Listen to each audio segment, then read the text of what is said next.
Untuk mengefektifkan waktu, marilah kita buka acara diseminasi dengan pembacaan basmalah bersama-sama. Bismillahirrahmanirrahim.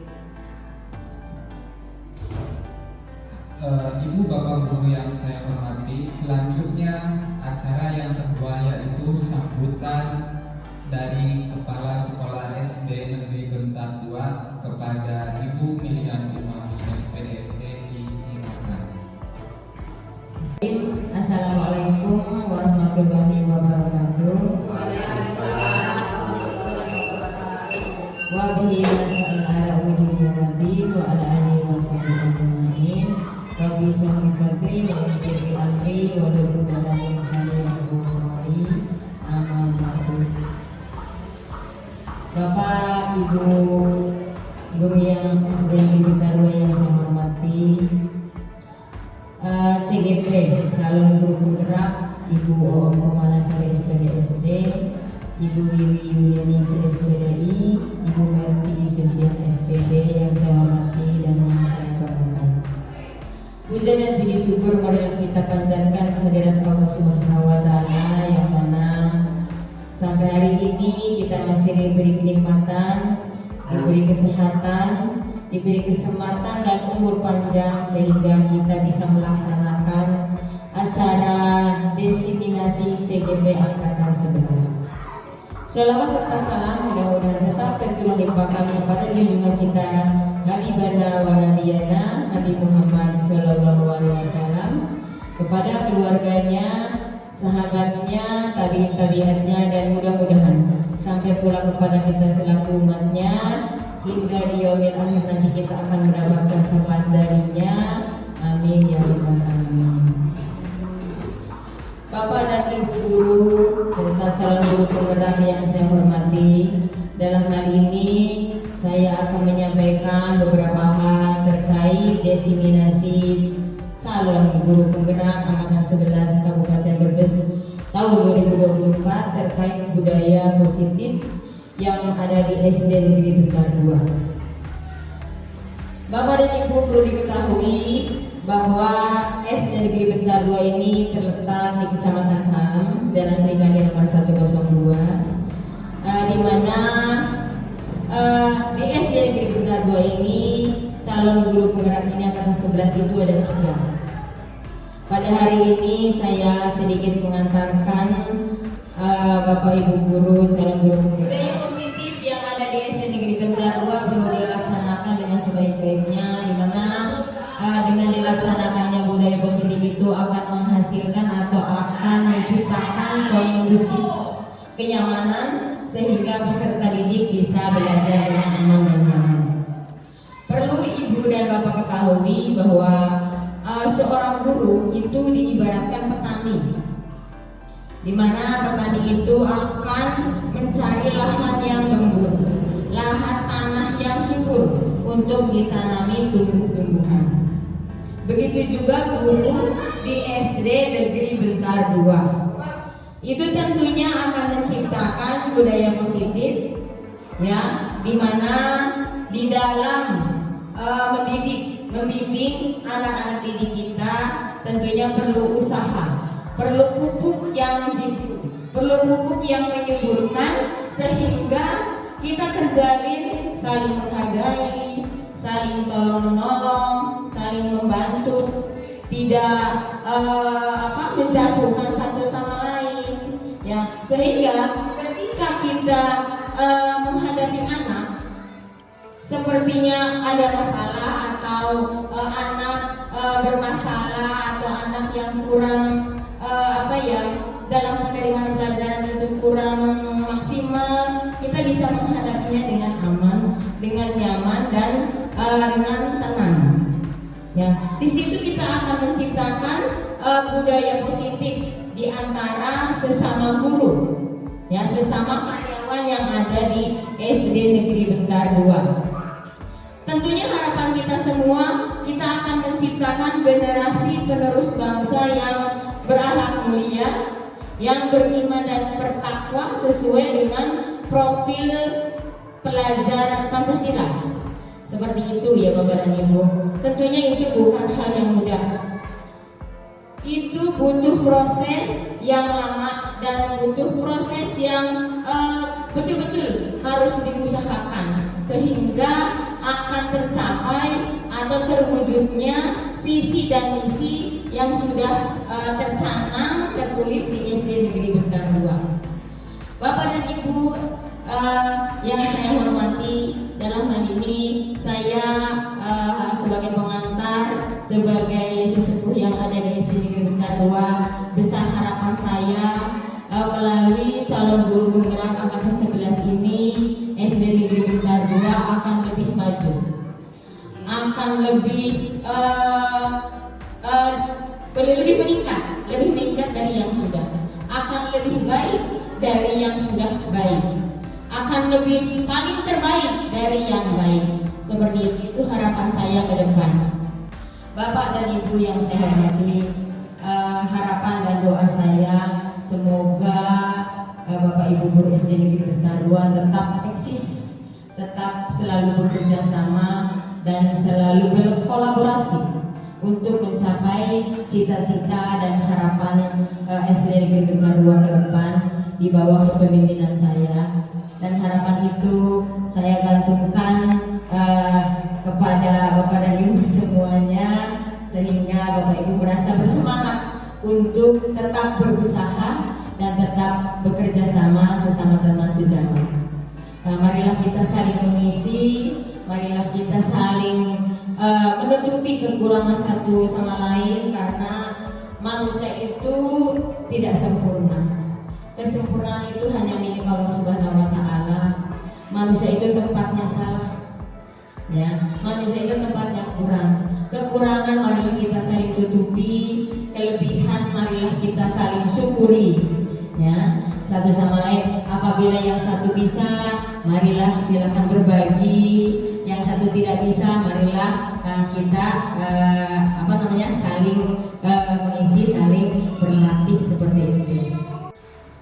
Bapak Ibu yang saya hormati, harapan saya ke depan melalui ketiga calon guru penggerak ini, yaitu Ibu Om Kumalasari SPD, Wiwi Yuliani SPDI, Merti Susian SPD, tetap saling bekerja sama, tetap bisa menciptakan kerukunan, kenyamanan, ketentraman dan kondusif di SD Negeri Bentar 2 dengan apa yang sudah tadi saya sampaikan, menciptakan suasana yang kondusif, aman, tentram dan damai, sehingga harapan dan cita-cita yang sudah saya sampaikan tadi bisa tercapai.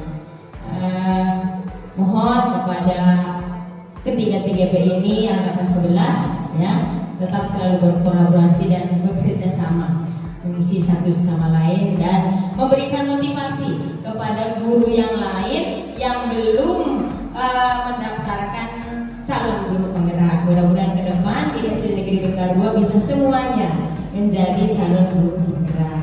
Amin ya rabbal alamin. Barangkali itu yang ingin saya sampaikan, kurang dan lebihnya mohon maaf. Ditutup billahi taufiq wal hidayah. Assalamualaikum warahmatullahi wabarakatuh. Waalaikumsalam warahmatullahi wabarakatuh. Kepada Ibu Kepala Sekolah SD Negeri Bentar 2, hadirin yang saya hormati, selanjutnya yaitu pemaparan materi diseminasi oleh ketiga CGP. Kepada peserta CGP disilakan.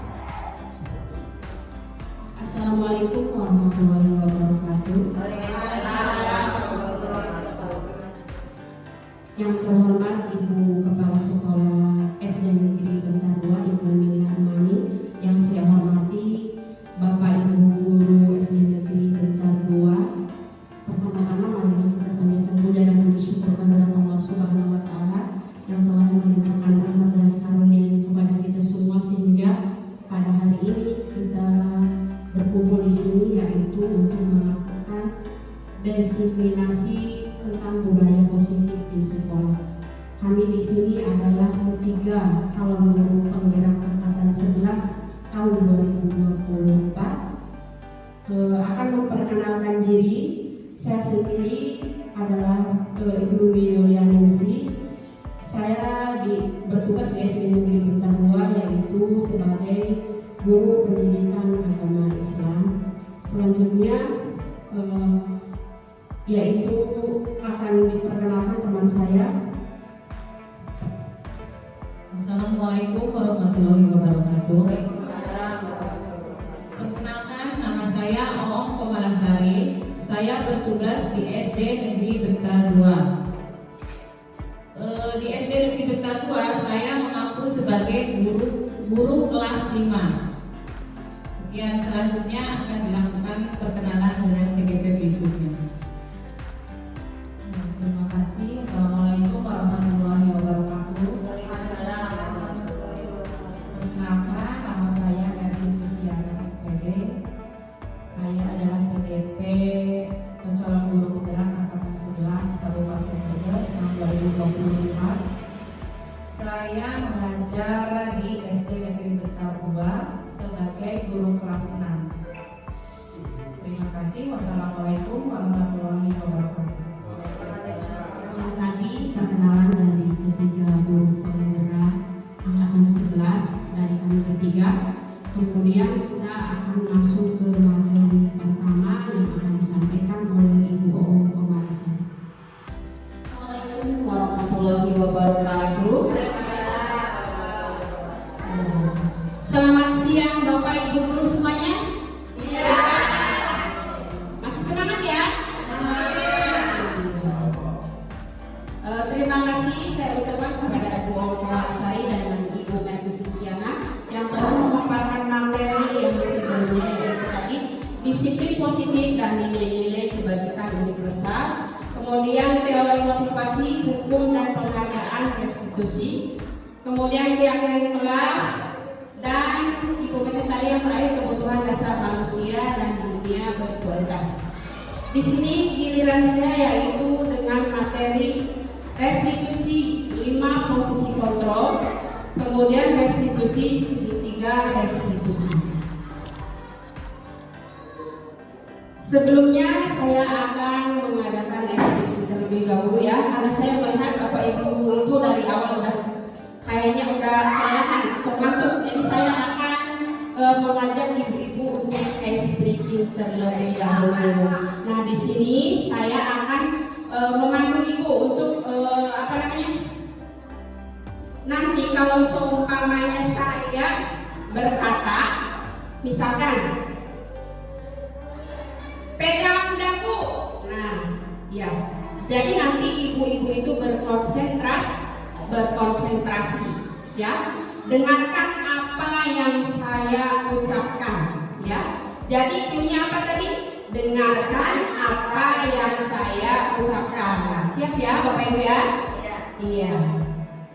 1, 2, 3.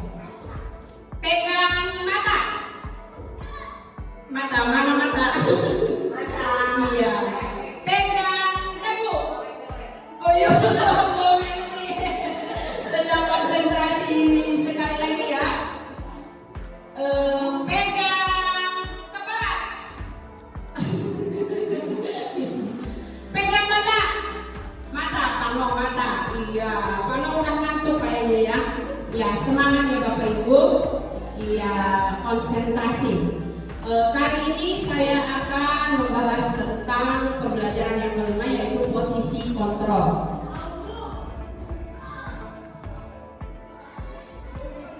Posisi kontrol ini terdiri dari 5. Yang pertama yaitu posisi kontrol penghukum. Yang kedua, membuat orang merasa bersalah. Yang ketiga yaitu memposisikan guru sebagai teman. Yang keempat, memposisikan guru sebagai pemantau. Yang kelima, memposisikan guru sebagai manajer. Di sini apa yang dimaksud dengan menghukum di sini, yaitu contohnya begini. Kalau guru itu seumpamanya menghukum ya, contohnya hasilnya itu menghadik, menunjukkan menyakiti atau menyindir. Yang dimaksud hukum di sini yaitu contohnya guru menghardik, menunjuk-nunjuk, menyakiti. Terus guru itu di situ umpamanya gini, umpamanya ada anak datang terlambat. Nah, guru menyuruh anak tersebut berkeliling-keliling di lapangan gitu ya, langsung itu menyuruh tanpa ada kesepakatan sebelumnya. Itu namanya menghukum. Sedangkan membuat orang merasa bersalah itu lebih ke guru merendah, berceramah kepada anak. Nah, ibu guru kan udah mengajarkan kamu yang begini-begini, ibu guru udah menasihati kamu, udah dengan sabar. Masa iya sih kamu mau begini terus, mau datang terlambat terus? Nah, itu masuk ke membuat orang merasa bersalah. Nanti posisi anak akan menjawabnya begini, maafkan saya bu, pasti akan seperti itu. Nah, kalau sebagai teman, nah di sini memposisikan guru sebagai teman. Jadi kita memposisikan murid kita itu sebagai teman. Misalkan cara mengatasi murid kalau terlambat, nah kita itu menyapanya sebagai teman gitu. Jadi tidak seperti tadi, tidak menghukum, tidak menceramahi atau merasa anak itu merasa bersalah, tapi kita lebih ke sebagai teman. Kenapa sih? Kenapa datang terlambat? Kamu dari mana sih habis mainnya? Kayak gitu. Itu sebagai teman. Iya. Nah, sekarang kita lanjut ke memposisikan guru sebagai penonton. Sebagai penonton di sini kita jika menemukan anak yang terlambat atau melakukan kesalahan, kita itu lebih ke menanyakan. Kemarin kan udah terlambat, terus sudah berjanji, masa iya sih mau begitu terus, diulang-ulang terus seperti itu ya Bapak Ibu. Ya, kemudian yang kelima, kita sebagai guru memposisikan sebagai manajer.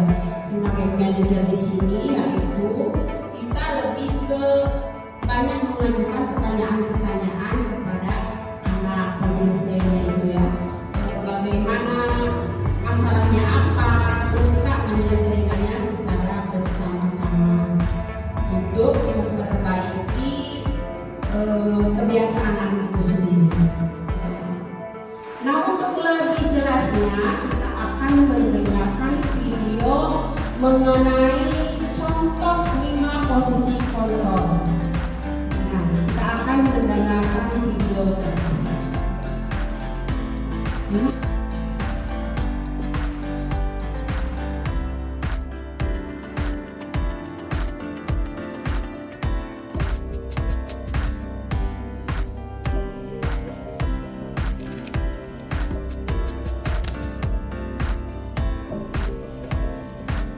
Naren! Sini kamu! Selamat pagi, Bu. Selalu terlambat. Kamu deh, pasti terlambat. Maaf, Bu. Saya... Apa? Apa coba? Alasan kamu apa lagi? Kapan sih kamu tidak terlambat? Malas sekali ya kamu jadi anak. Saya... Dasar pemalas. Gak kapok-kapok sih kamu. Sudah berapa kali terlambat? Sana, kamu keliling lapangan basket 2 kali. Kenapa saya harus keliling lapangan basket, Bu? Kenapa? Kamu mau lawan ibu? Berani-beraninya jawab. Sudah terlambat, masih berani jawab pula. Sekarang, keliling lapangan basket 5 kali sekalian. Biar kapok. Cepat, pergi sana ke lapangan basket.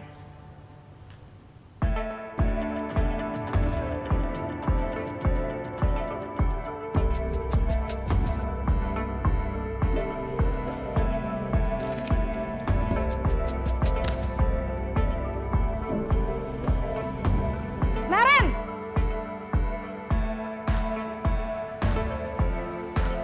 Selamat pagi, Bu.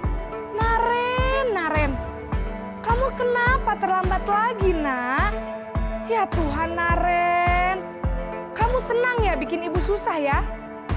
Kalau kamu terlambat lagi, nanti ibu yang ditegur bapak kepala sekolah, Nak. Disangka ibu tidak bisa membina kamu. Duh, gimana ini? Maaf, Bu. Duh, Gusti Naren, Naren. Kamu suka ya kalau ibu ditegur bapak kepala sekolah? Terus, sekarang ibu harus tulis apa ini di buku absen? Ini kamu sudah sering terlambat loh. Ibu harus apa coba? Maaf, Bu. Maaf sekali. Ya sudah, lain kali jangan bikin ibu susah lagi ya, Nak ya. Ibu tidak akan kuat lagi kalau kamu begini terus.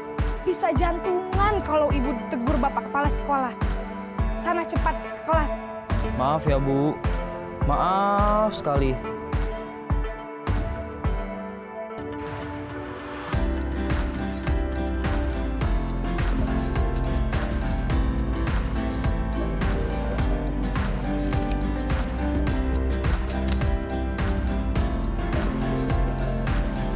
Naren!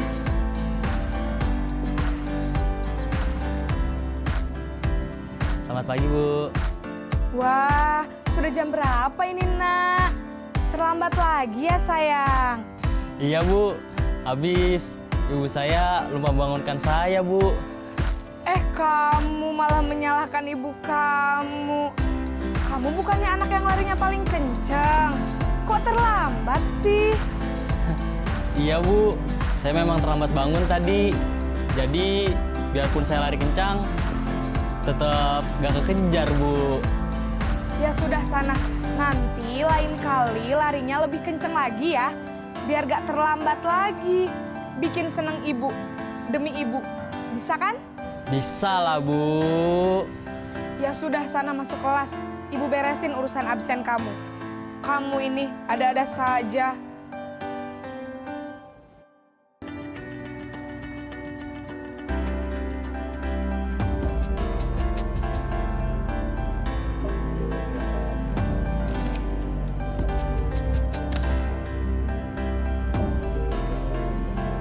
Naren!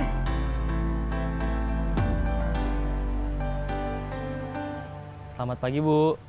Naren, apa peraturan sekolah kita tentang jam berapa kita harus masuk sekolah, Nak? Kita harus di sekolah jam 7, Bu. Iya, betul. Sekarang sudah jam 7.20. Naren sudah tahu konsekuensinya jika terlambat hadir. Paham, Bu. Saya harus tinggal kelas pas jam istirahat selama 20 menit. Iya, benar. Konsekuensinya demikian. Jadi nanti jam 9.30 pas istirahat, kamu harus tinggal di kelas, kerjakan tugas tambahan untuk ketertinggalan kamu, ya? Baik, Bu.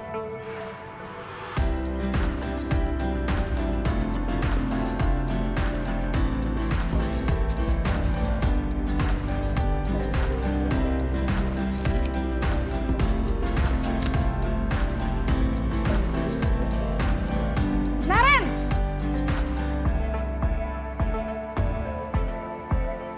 Selamat pagi, Bu. Selamat pagi, Naren. Maaf, Bu. Saya terlambat.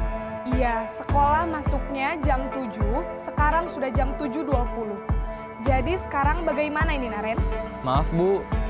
Saya lupa setel alarm saya semalam. Baiklah, menurut kamu, keyakinan sekolah yang mana yang perlu kamu tingkatkan? Menghargai diri sendiri dan orang lain mungkin ya, Bu. Setuju. Jadi, apakah Naren meyakini prinsip saling menghormati tersebut? Iya, Bu. Saya meyakininya. Apakah Naren bersedia memperbaiki masalah keterlambatan ini? Bersedia, Bu. Bagaimana kamu akan perbaiki masalah keterlambatan ini? Saya akan coba untuk tidak lupa menyetel alarm saya, Bu. Baik, kalau Naren lupa menyetel alarm di rumah, ada orang yang kira-kira bisa bantu mengingatkan tidak? Ada, Bu. Kakak saya, Kak Emma. Ada lagi selain Kak Emma? Selain Kak Emma, ada ibu saya. Baik, jadi yang mengingatkan Naren adalah Kak Emma dan ibu kamu ya. Kira-kira akan mulai setel alarm kapan nih Naren? Setelah pulang sekolah, akan segera saya lakukan. Baik, jadi Naren akan setel alarm untuk bangun besok pagi dan akan diingatkan oleh kakak dan ibunda Naren ya. Ada lagi yang mungkin perlu dilakukan Naren? Agar tidak terlambat bangun lagi. Tidak ada, Bu. Baik Naren, terima kasih untuk kerjasama kamu. Sekarang kamu perlu kembali ke kelas untuk belajar. Baik, Bu. Terima kasih. Dari kelima posisi kontrol tadi, mungkin di sini ada Bapak Ibu yang ingin bercerita mengenai pengalamannya menghadapi siswa-siswa di sekolahnya. Monggo Bapak atau Ibu siapa yang mau bercerita di sini? Ya Ibu Mami, silakan Bu. Ya, terima kasih. Ini saya ingin bercerita sedikit pengalaman tentang peserta didik yang dia itu sering mengganggu temannya, terutama di kelasnya ketika temannya sedang belajar. Dan itu dilakukan tidak sekali, itu berkali-kali. Kemudian saya menamainya dengan cara menasihatinya, kemudian dengan cara kita, kamu gimana sih? Kenapa sering mengganggu? Apa kendala kamu? Apa yang kamu inginkan? Kenapa kamu sering mengganggu? Kemudian saya nasihati. Setelah dinasihati nggak bisa juga, kemudian sebagai teman, sehingga anak itu sampai saya peluk, kemudian saya bawa ke kantor, saya ajak ngobrol. Kira-kira untuk kelanjutannya kamu mau mengganggu apa tidak? Kalau misalkan masih mengganggu, apa konsekuensinya? Kamu mau hukum apa? Seperti itu kira-kira. Terima kasih Ibu. Itu kayaknya mencakup beberapa itu ya. Iya, posisi kontrol ya, dari mulai tadi sebagai teman, sebagai manajer, juga sebagai menyalahkan berbuat merasa bersalah. Iya. Oke, mungkin yang lainnya ada lagi? Enggak ya, sama seperti itu juga mungkin ya. Iya, kemudian kita tadi telah membahas tentang kelima posisi kontrol ya. Semoga ke depan kita bisa menerapkan mana yang terbaik menurut Bapak Ibu untuk diterapkan di sekolah. Posisi kontrol yang mana kira-kira yang paling tepat tadi ya, yaitu posisi kontrol manajer. Silakan Bapak Ibu terapkan supaya anak-anak didik kita itu bisa lebih baik. Di sini ada contoh-contoh pertanyaannya ya. Saya akan menampilkan di sini contohnya, ada beberapa pertanyaan, nanti Bapak Ibu bisa menjawab. Ini kira-kira masuknya ke apa ya, jenis pertanyaan posisi kontrol yang mana gitu ya. Iya. Di sini yang pertama ada pertanyaan, saya kecewa sekali dengan kamu. Ada pernyataan ya, bukan pertanyaan. Ya, pernyataan saya kecewa sekali dengan kamu. Nah, ini kira-kira ini masuknya ke yang mana ya Bapak Ibu? Posisi kontrol yang mana kira-kira?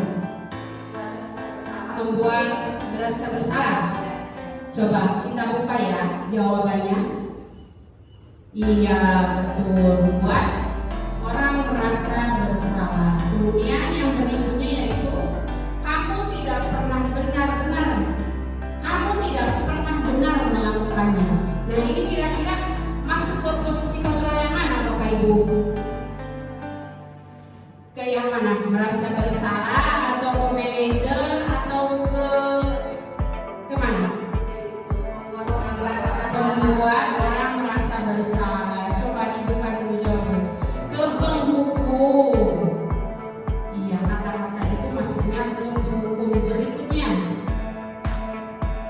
ayolah lakukan demi ibu atau bapak. Ayolah itu ajakan ya, seperti kepada teman. Itu kira-kira iya, tepat sekali. Coba dibuka. Iya, pintar Bapak Ibu guru semuanya ya, berarti sudah memahaminya ini sebagai teman karena dari kata-kata ayolah. Kemudian yang berikutnya, apakah kamu mau mendapatkan stiker bintang hari ini? Berarti ini masuknya ke mana kira-kira Bapak Ibu? Menghukum teman, membuat orang merasa bersalah, atau ke tidak? Teman, coba teman dibuka dulu jawabannya.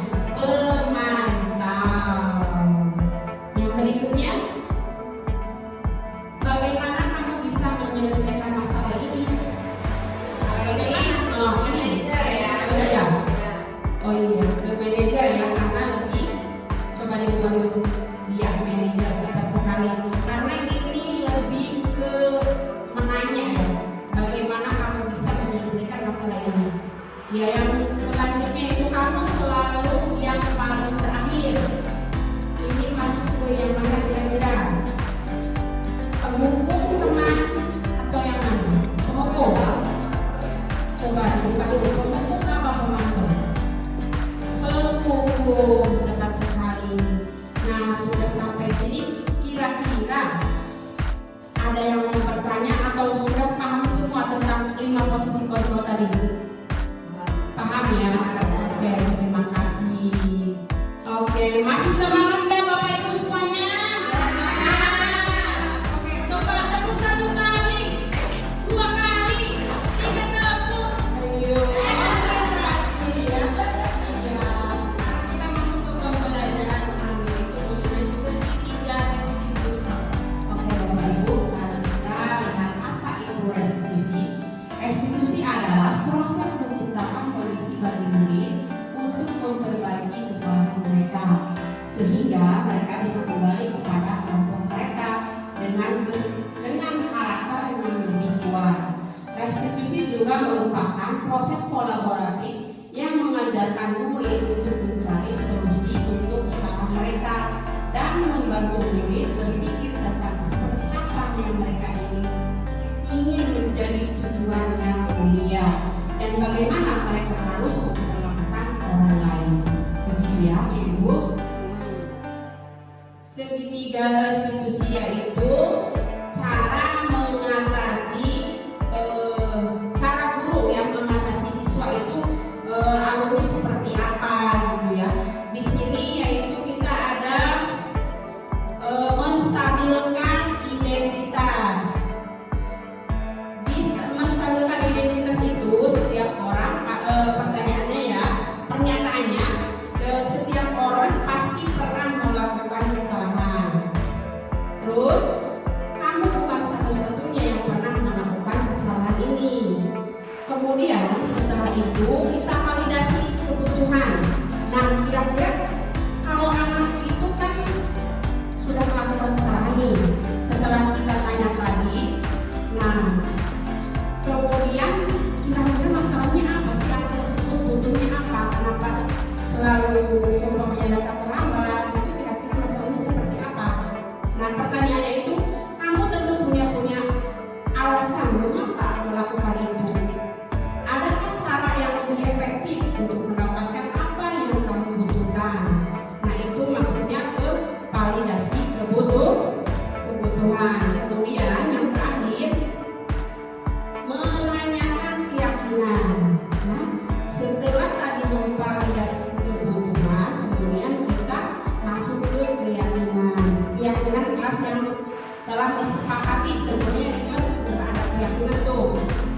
Keyakinannya kan itu berasal dari siswa ya. Ya, dari siswa untuk disepakati bersama-sama. Nah, kita kalau ada siswa yang melanggar, kita tanya dulu dari menanyakan keyakinan ini, nilai-nilai apa yang telah kita sepakati ke anak tersebut, kita bertanya. Nanti kalau menjawab seumpamanya nilai kedisiplinan gitu atau apa gitu ya. Nah, nanti kita terakhir, nah kira-kira kamu ingin menjadi orang yang seperti apa itu ke anak tersebut. Setelah tahu dia ingin melanggar kesepakatan, kira-kira perbaikannya itu akan seperti apa gitu. Lebih ke situ. Kira-kira sampai sini Bapak Ibu paham nggak tentang restitusi? Paham ya? Ya, jadi ke anak itu lebih ke ini ya, posisi kontrol manager, cara penyelesaiannya. Namanya segitiga restitusi.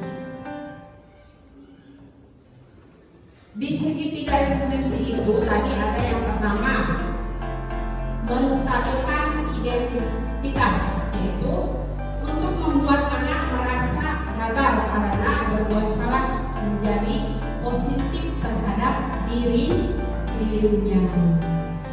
Di sini guru berkata, berbuat salah itu hal yang manusiawi, tidak ada manusia yang sempurna. Bapak Ibu juga buat salah, kita pasti bisa menyelesaikan permasalahan ini. Bapak Ibu tidak tertarik untuk mencari tahu siapa yang benar, siapa yang salah. Bapak Ibu lebih tertarik untuk menyelesaikan masalah ini. Kalau kamu menyalahkan dirimu sendiri terus-menerus, apakah kamu bersikap baik pada dirimu sendiri? Nah, ini contoh kalimat untuk segitiga restitusi dalam menstabilkan identitas. Selanjutnya yaitu validasi kebutuhan, yaitu membantu siswa mengenali basic need atau kebutuhan yang ingin dipenuhinya ketika melakukan kesalahan itu. Nah, di sini guru berkata kalimatnya seperti ini, kamu bisa saja kan melakukan hal yang lebih buruk, tapi kamu tidak melakukannya kan? Nah, itu contoh kalimat pertanyaannya. Kamu pasti punya alasan mengapa melakukannya. Terus berikutnya, apa yang penting bagi kamu? Terus, kamu boleh tetap berusaha menjaga sikapmu itu, tapi tambahkan sikap yang lain, yang baru. Kemudian, maukah kamu belajar cara lain untuk mendapatkan kamu kebutuhan tanpa harus mengukur? Kemudian, apakah kamu bisa melakukan lebih baik besok lagi? Itu tadi contoh-contoh pertanyaan di apa tadi? Validasi kebutuhan. Kemudian yang berikutnya yaitu menanyakan keyakinan. Menanyakan keyakinan itu anak melihat kesalahannya dihubungkan dengan norma sosial dan nilai-nilai yang mendasari manusia berinteraksi dengan orang lain. Nah, contohnya di sini contoh kalimat guru berkata, apakah nilai yang kita percaya di kelas atau sekolah kita? Kemudian nilai-nilai universal apa yang telah kita sepakati? Kemudian pertanyaan yang ketiga, kelas yang ideal itu seperti apa sih? Kemudian kamu ingin jadi anak seperti apa? Kemudian contoh kalimat lainnya yaitu apa yang kamu rasakan? Ketika kamu melakukan itu, kamu menjadi orang yang seperti apa? Nah, itu contoh-contoh kalimat dalam menanyakan keyakinan. Itu tadi penjelasan dari segitiga restitusi dan contoh-contoh kalimat yang harus diterapkan dalam menyelesaikan anak dengan cara menerapkan segitiga restitusi. Itu tadi pemaparan dari saya, kurang lebihnya mohon maaf. Wassalamualaikum warahmatullahi wabarakatuh. Baik, terima kasih Bapak Ibu yang saya hormati. Ini sudah selesai klasifikasi tentang budaya positif ya. Tadi kami sudah menyampaikan beberapa topik mengenai diseminasi budaya positif. Yang pertama, jadi disampaikan oleh Ibu Komalasari mengenai disiplin positif dan nilai-nilai kebajikan universal. Kemudian teori motivasi, hukuman dan penghargaan serta restitusi. Kemudian tadi materi yang kedua disampaikan oleh saya sendiri, Ibu Negeri Susiana, yaitu mengenai keyakinan kelas, kebutuhan dasar manusia dan dunia yang berkualitas. Kemudian tadi materi yang terakhir disampaikan oleh Ibu Widianingsih mengenai restitusi 5 posisi kontrol dan restitusi tentang segitiga restitusi. Nah, itulah tadi materi atau pemaparan dari kami. Selanjutnya adalah sesi refleksi ya Bapak Ibu ya. Baik, nah di sini saya akan bertanya tapi lebih ke menanyakan refleksi sejauh mana Bapak Ibu sudah memahami materi yang sudah kami sampaikan tadi. Mungkin dari Bapak Ibu siapa yang ingin menyampaikan refleksinya tentang diseminasi pada hari ini? Ya, baik.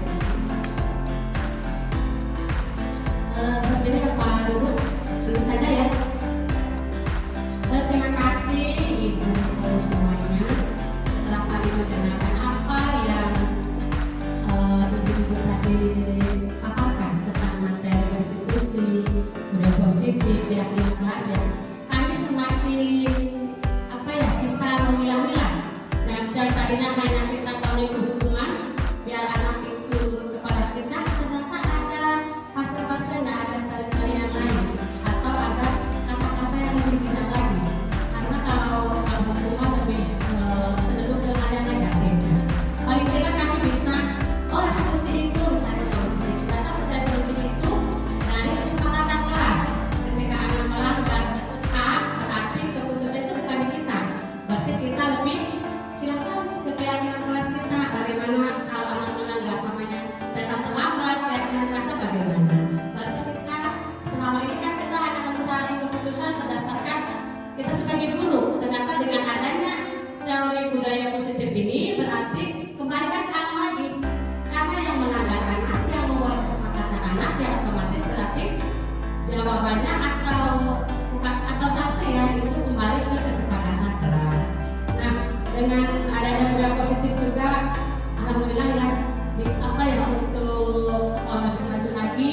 Budaya positif berarti yang sudah dipaparkan itu kita kembangkan lagi. Terus berarti keyakinan kelas juga berarti kita perlu gali lagi sesuai dengan keinginan anak. Sementara kemarin kita hanya leadernya itu di kita, bukan di anak. Tapi setelah tadi dari awal sampai akhir, kita lebih paham lagi bahwa semuanya bersumber dari anak. Mungkin hanya itu yang bisa saya pahami tentang materi tadi. Terima kasih. Baik, terima kasih Ibu sudah menyampaikan refleksinya pada hari ini. Semoga kita semua, Bapak dan Ibu guru di SD Negeri Bentar 2 bisa menerapkan budaya positif yang sudah kami sampaikan tadi. Semoga kedepannya kita bisa